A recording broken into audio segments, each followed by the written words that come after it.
প্ৰিয় দৰ্শক আমি উপস্থিত আছোঁ নামনি অসমৰ এটা অত্যন্ত গুৰুত্বপূৰ্ণ বিধানসভা সমষ্টি বৰপেটা বিধানসভা সমষ্টিত আৰু এই সমষ্টিটো এইবাৰ বিশেষভাৱে চৰ্চাত আছে কিন্তু এই সমষ্টিটো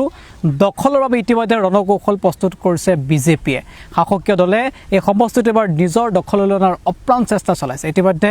এছচিৰ বাবে এই সমষ্টিটো সংৰক্ষিত হোৱাৰ পাছতে সমষ্টিটোত নিৰ্বাচনী পৰিৱেশ কিছু পূৰ্বতকৈ কিন্তু সলনি হোৱা পৰিলক্ষিত হৈছে আৰু ইতিমধ্যে প্ৰাকৃতিক পৰিৱেশৰ মাজত আমি বৰ্তমান উপস্থিত আছোঁ মোৰ সৈতে উপস্থিত আছে বিজেপিৰ অত্যন্ত প্ৰবল টিকটৰ দাবিদাৰ সুজন দাস ডাঙৰে পোনপ্ৰথমে আমি আপোনাক স্বাগতম জনাইছোঁ নমস্কাৰ দাস ডাঙৰে ইতিমধ্যে এই সমষ্টিটো সংৰক্ষণ কৰা হ'ল এছচি ক্ষেত্ৰত আৰু এই সংৰক্ষণ কৰাৰ পিছত ইয়াত নিৰ্বাচনী পৰিৱেশটো আপুনি কেনে দেখিছে নমস্কাৰ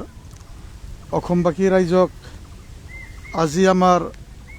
প্ৰভু 538 সংখ্যক দামোদৰ দেৱৰ আবিৰ্ভাৱ তিথি উপলক্ষে মই সদৌ অসমবাসী ৰাইজক গুৰুজনাৰ প্ৰতি শ্ৰদ্ধা নিবেদন কৰিছোঁ শুভেচ্ছা জ্ঞাপন কৰিছোঁ আৰু আমাৰ বৰপেটা সমষ্টিৰ সত্ৰ নগৰী আগন্তুক আমাৰ মিনি বৈকুণ্ঠ বুলি জনা যায় বৰপেটা সত্ৰ নগৰী সেই হেতুকে আগন্তুক হোলী উৎসৱৰ মই সদৌ অসমবাসী ৰাইজক শুভেচ্ছা জ্ঞাপন কৰিছোঁ লগতে যিটো কৈছে যে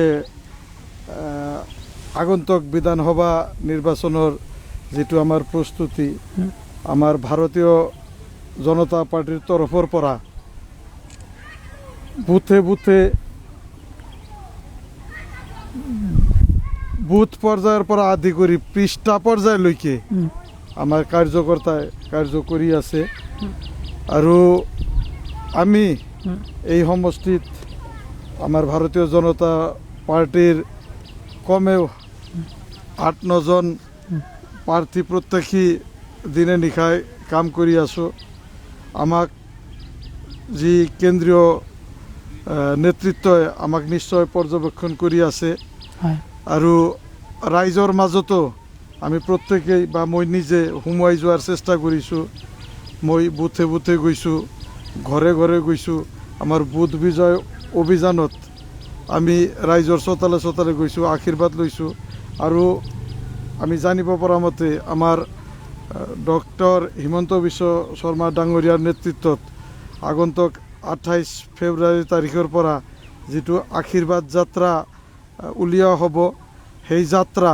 অসমৰ ৰাইজে নিশ্চয় আমাৰ ভাৰতীয় জনতা পাৰ্টিৰ সমূহ কাৰ্যকৰ্তাক বা সমূহ নেতৃত্ববৃন্দক নিশ্চয় আশীৰ্বাদ প্ৰদান কৰিব আপুনি কেনে দেখিছে বিজেপিৰ প্ৰভাৱ কেনে দেখিছে সমষ্টিৰ নাই সমষ্টিতো বিজেপি বাদে অইন কোনো দল আছে না নাই মোৰ সন্দেহ আছে কাৰণ এই সমষ্টিত মুঠ ভোটাৰ হ'ল 1,72,000 ভোটাৰ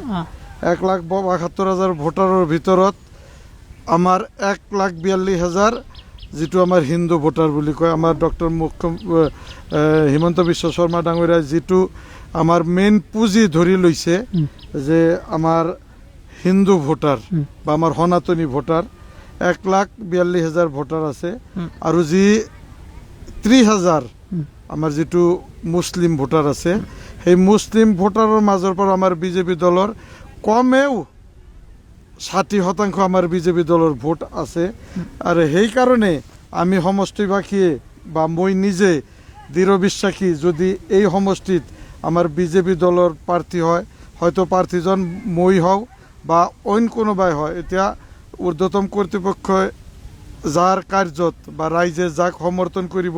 তাকে নিশ্চয় টিকেট দিব বা প্ৰাৰ্থী হিচাপে ঘোষণা কৰিব আৰু মোৰ বিশ্বাস তেওঁ ইতিহাস ৰচিব এই সমষ্টিত মই যিখিনি বুথে বুথে যাই বিভিন্ন ঘৰে ঘৰে যাই ঠায়ে ঠায়ে যাই নিজে উপলব্ধি কৰিছোঁ ইয়াৰে শতকৰা 80জন ভোটাৰ বিজেপিৰ ভোটাৰ যাৰ কাৰণে বিজেপিৰ বিকল্প এই সমষ্টিত ভাবিব নোৱাৰি হয়তো প্ৰাৰ্থীজন সুজন দাসো হ'ব পাৰে বা আন কোনোবাই হ'ব পাৰে এতিয়া ঊৰ্ধ্বতম কৰ্তৃপক্ষই বা কেন্দ্ৰীয় নেতৃবৃন্দই যাকে আমাক প্ৰাৰ্থী হিচাপে ঘোষণা কৰিব যদি মোক প্ৰাৰ্থী হিচাপে ঘোষণা কৰে মই বৰপেটাবাসী ৰাইজক অনুৰোধ কৰিম যে আপোনালোকে আপোনালোকৰ বহুমূলীয়া ভোটটো দি মোক বিজয় কৰিব আৰু মই সুজন দাস মই আগতেও কৈছোঁ আজিও কওঁ যে যেনেকৈ মই 2002 চনত বিজেপি দলৰ পৰা পোনপ্ৰথমে বৰপেটা জিলাৰ আঞ্চলিক পঞ্চায়ত সদস্য হিচাপে নিৰ্বাচিত হৈছিলোঁ 2008 চনতো নিৰ্বাচিত হৈছিলোঁ মই যেনেকৈ এই যোৱা 25টা বছৰ এই ৰাইজৰ মাজত থাকি বিভিন্ন ধৰণৰ সামাজিক অনুষ্ঠান ৰাজনৈতিক অনুষ্ঠানৰ লগত জড়িত আছিলোঁ অনাগত দিনতো মই যদি বিধায়ক হিচাপে আপোনালোকে মোক নিৰ্বাচিত কৰে মই প্ৰতিশ্ৰুতিবদ্ধ মই সুজন দাস যেনেকৈ আগতেও আপোনালোকৰ ৰাইজৰ পদূলিত আছিলোঁ ৰাইজৰ চোতালত আছিলোঁ অনাগত দিনত ৰাইজৰ চোতালত থাকিম বুলি মই প্ৰতিজ্ঞাবদ্ধ মানে আপুনি ক'ব বিচাৰিছে যে কংগ্ৰেছ কোনো কাৰণতে ইয়াত ফেক্টৰ নহয় কংগ্ৰেছ কোনো কাৰণত ফেক্টৰ নহয় নাই কংগ্ৰেছটো ফেক্টৰ নহয় কংগ্ৰেছৰ ইয়াতে কথিত শিপা বুলি যিটো কয় যে কংগ্ৰেছৰ শিপা নাই শিপা উগুলি পেলোৱা হৈছে শিপা নাই কংগ্ৰেছৰ মানে ইয়াত বিজেপিয়ে যদি টিকট আপোনাক প্ৰদান কৰে তেতিয়াহ'লে আপুনি এইটো নিশ্চিত যে আপুনি মানে কংগ্ৰেছতকৈ বহু হাজাৰ ভোটৰ ব্যৱধানত জিকিব বহু হাজাৰ ইতিহাস ৰচিব আপুনি চাব বৰপেটা সমষ্টি ইতিহাস হ'ব যে হয়তো আমি মানে যি বিৰোধী যিজন কেণ্ডিডেট থাকিব তাতকৈ 5 গুণা ভোট আমাৰ বিজেপি দলৰ প্ৰাৰ্থী মই হওঁ বা কাবাই হয় বিৰোধীতকৈ 5 গুণা ভোট বেছি পাম আমি বিজেপি দলে অসম গণ পৰিষদেও এই সমষ্টিটো বিচাৰি আছে বুলি আমি খবৰ পাইছোঁ অসম নাই তেখেতসকলে আমাৰ সহযোগী দল NDA ৰ মাজত আছে এতিয়া আমাৰ ঊৰ্ধ্বতম কৰ্তৃপক্ষে নিশ্চয় তেখেতসকলে লক্ষ্য কৰি আছে এই সমষ্টিটো কাক কোন দলে প্ৰতিদ্বন্দ্বিতা কৰিলে নিৰ্বাচনত আমাৰ বিজয়ী হোৱাৰ সহজ হ'ব তেতকৈ আমিতো সাধাৰণ কাৰ্যকৰ্তা আৰু বিজেপি দলৰ প্ৰত্যেকজনে সাধাৰণ কাৰ্যকৰ্তা বুলি আমাৰ শ্ৰদ্ধাৰ যশস্বী প্ৰধানমন্ত্ৰী তেখেতে সিদিনা নিজে কৈছে যিদিনা আমাৰ ৰাষ্ট্ৰীয় সভাপতি নীতিন নবীন ডাঙৰীয়াক তেওঁ নিজে গৈ আসনত বহুৱাইছে তেতিয়া আমাৰ প্ৰধানমন্ত্ৰীজনেও কৈছে যে आज तो ये हमारा बॉस है मैं तो साधारण कार्यकर्ता हूँ तो যেতিয়া এখন দলৰ এখন দেশৰ প্ৰধানমন্ত্ৰীজনে নিজক সাধাৰণ কাৰ্যকৰ্তা হিচাপে ভাবিব পাৰে আমিতো সৰু মানুহ আমিও কাৰ্যকৰ্তা হিচাপে আমি ন্যূনতম কাৰ্যকৰ্তা কিন্তু সেই কাৰ্যকৰ্তাৰ দৃষ্টিৰে দেখা পাইছোঁ এই সমষ্টিত যদি বিজেপিয়ে পদুমে প্ৰতিদ্বন্দ্বিতা কৰে মই আগতেও ক'লোঁ এতিয়াও ক'লোঁ ইতিহাস হ'ব অসমৰ ভিতৰত ইতিহাস হ'ব ইমান ভোটৰ ব্যৱধানত বিজয় হ'ব আমাৰ মই বা পদুম ফুল ঠিক আছে মই দুটা কুৱেশ্যন শেষত সুধিব বিচাৰিছোঁ এই সমষ্টিটোত বিগত 5 বছৰত আপুনি উন্নয়ন কেনে দেখিলে নাই এই সমষ্টিটো সম্পূৰ্ণ নতুন সমষ্টি সৰুক্ষেত্ৰী এটা পাৰ্ট আছে সৰুক্ষেত্ৰী যিটো পুৰণা সমষ্টি আছিলে তাৰে পৰা 7খন গাঁও পঞ্চায়ত আৰু সৰ্থেবাৰী টাউন পুৰণা যিটো চেঙা সমষ্টি আছিলে তাৰ পৰা কিছু চেঙা সমষ্টিৰ পৰা 6খন গাঁও পঞ্চায়ত আৰু খণ্ডকৰ পৰা এখন গাঁও আৰু পুৰণা যিটো বৰপেটা সমষ্টি আছিলে তাৰে পৰা 3খন গাঁও পঞ্চায়ত আৰু বৰপেটাৰ নগৰ এই মুঠ 15খন গাঁও পঞ্চায়ত আৰু 2খন টাউন মিলি নতুন বৰপেটা সমষ্টি হিচাপে নতুন সমষ্টি হৈছে ইয়াতে যিজন বা যায় বিধায়ক হ'ব একদম প্ৰথমবাৰৰ বাবে হ'ব তাৰ পিছতো আমি লক্ষ্য কৰিছোঁ যে যোৱা তিনিজন বিৰোধী বিধায়ক আছিলে তিনিটা সমষ্টিৰ পৰা এটা সমষ্টি হৈছে যোৱা এই তিনিটা সমষ্টি যি 3জন বিধায়ক আছিলে সেই বিধায়ক 3জন আমাৰ চৰকাৰ থকা দলৰ নাছিলে কাৰণে আমাৰ বৰপেটা সমষ্টি বা বৰপেটা নতুন সমষ্টিৰ যিখিনি উন্নয়ন হ'ব লাগিছিলে সেই উন্নয়ন হোৱা নাই কাৰণ আমাৰ হতত বৈ যোৱা এজন বিধায়ক নাছিলে আৰু আমি বিশ্বাসী আমাৰ ডক্টৰ হিমন্ত বিশ্ব শৰ্মা ডাঙৰীয়াৰ নেতৃত্বত অসমত তৃতীয়বাৰৰ কাৰণে চৰকাৰ হ'ব গৈ আছে এইটো 100% নহয় 101% নিশ্চিত যে ডক্টৰ হিমন্ত বিশ্ব শৰ্মা ডাঙৰীয়াৰ নেতৃত্বত অনাগত দিনত তৃতীয়বাৰৰ কাৰণে অসমত বিজেপি চৰকাৰ আহি আছে আৰু সেইকাৰণে মোৰ নহয় অকল বৰপেটাবাসী ৰাইজৰ দাবী যে যিটো দলৰ চৰকাৰ আহিব আমাৰ সেই দলৰ বিধায়ক যদি হয় তেতিয়াহ'লে সমষ্টি যিখিনি আমি পিছ পৰি আছিলোঁ সেই পিছপৰাখিনি আমাৰ নিশ্চয় পূৰণ হ'ব আৰু আমাৰ বৰপেটা সমষ্টিৰ যিটো পুৰণা দাবী বৰপেটা সমষ্টি বুলি নহয় বৰপেটা ৰাইজৰ যিটো পুৰণা দাবী অকল বৰপেটা সমষ্টি বুলি নহয় বৰপেটা জিলা ৰাইজৰ যিটো পুৰণা দাবী আমাৰ ডক্টৰ গুৰুপ্ৰসাদ দাস পৃথিৱীৰ যি ৰেল চলাচল হৈ আছে তেওঁ ভেকুম ব্ৰেকৰ আৱিষ্কাৰক হয় কিন্তু দুৰ্ভাগ্যবশতঃ তেওঁৰ জন্মস্থান আজি ৰেল চলাচল হোৱা নাই আৰু আমাৰ বৰপেটাবাসী ৰাইজৰ এটা পুৰণা দাবী যে যোগী ঘোপাৰ পৰা হয় আমাৰ সৰ্থেবাৰী হৈ যিটো আমিনগাঁও আমাৰ ৰেল সংযোগ হ'ব লাগে সেইটো এটা পুৰণা দাবী আৰু মই যদি অনাগত দিনত ভগৱানৰ আশীৰ্বাদৰ ৰাইজৰ সহযোগত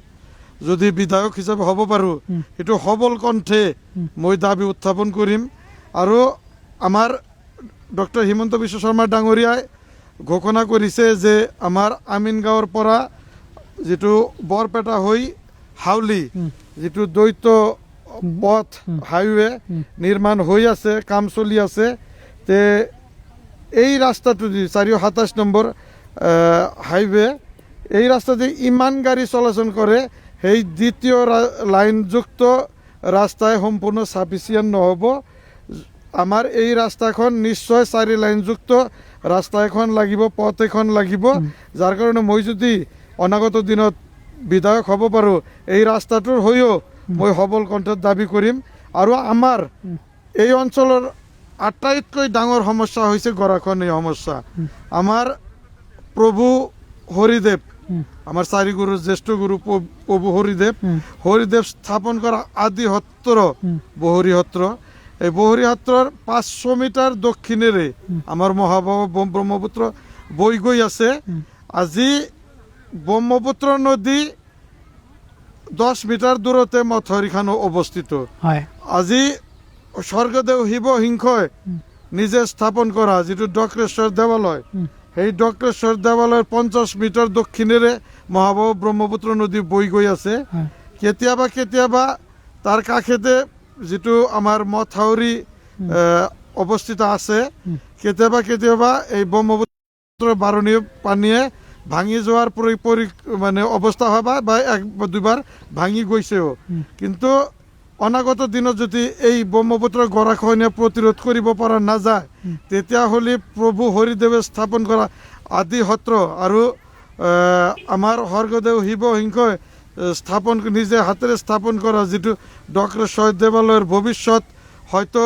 কিমান দিন এই ইতিহাস থাকিব সন্দেহ আছে ঠিক আছে আমি ধন্যবাদ জনাইছোঁ আপোনাক অত্যন্ত ব্যস্ত আৰু ব্যস্ততাৰ মাজতে আপুনি ইতিমধ্যে আমাক বহুখিনি সময় দিলে একদম অন্তিমটো প্ৰশ্ন আমাৰ জৰিয়তে সমষ্টিবাসী ৰাইজক কি আহ্বান জনাব আপুনি নিৰ্বাচনৰ প্ৰাক্ষণত মই বৰপেটা সমষ্টিবাসী ৰাইজক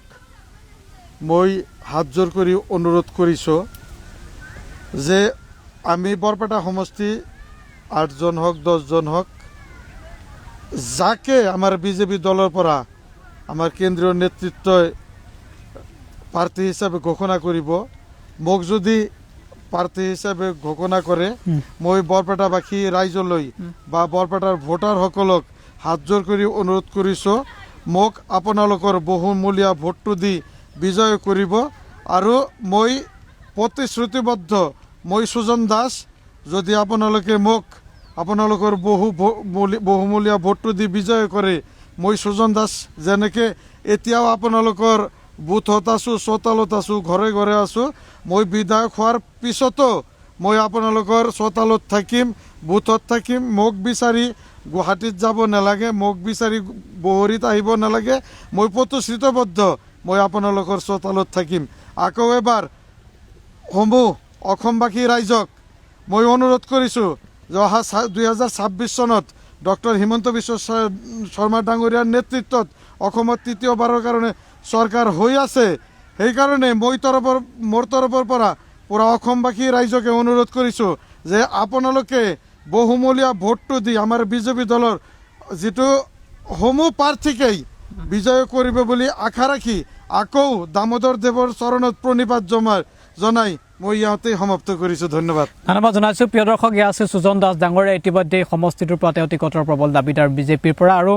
আমি আপোনাক শুভেচ্ছা জনাইছোঁ। যিধৰণে আপুনি আশা কৰিছে সেই আশা বাস্তৱত ৰূপায়িত হওক। প্ৰিয় দৰ্শক, প্ৰতি মুহূৰ্ততে আমি খবৰ দিবলৈ চেষ্টা কৰিম যে এই নামনি অসমৰ এই বৰপেটা সমষ্টিটোত আচলতে কেনেধৰণৰ ৰাজনৈতিক প্ৰেক্ষাপট, কেনেধৰণৰ উত্থান, কেনেধৰণৰ পতন, কি হৈছে ইতিমধ্যে ফলাফলৰ পাছত সেয়া আপোনালোকে সবিস্তাৰে গম পাব। কিন্তু যিধৰণে তেওঁলোকে দাবী কৰিছে, যিধৰণে তেওঁলোকে কৈছে যে বিজেপিৰ এটা সাংঘাতিক শক্তিশালী ভেটি আছে, নিশ্চিতভাৱে সেয়াও প্ৰমাণ হ'ব, প্ৰতীয়মান হ'ব ২৬ৰ ফলাফলত।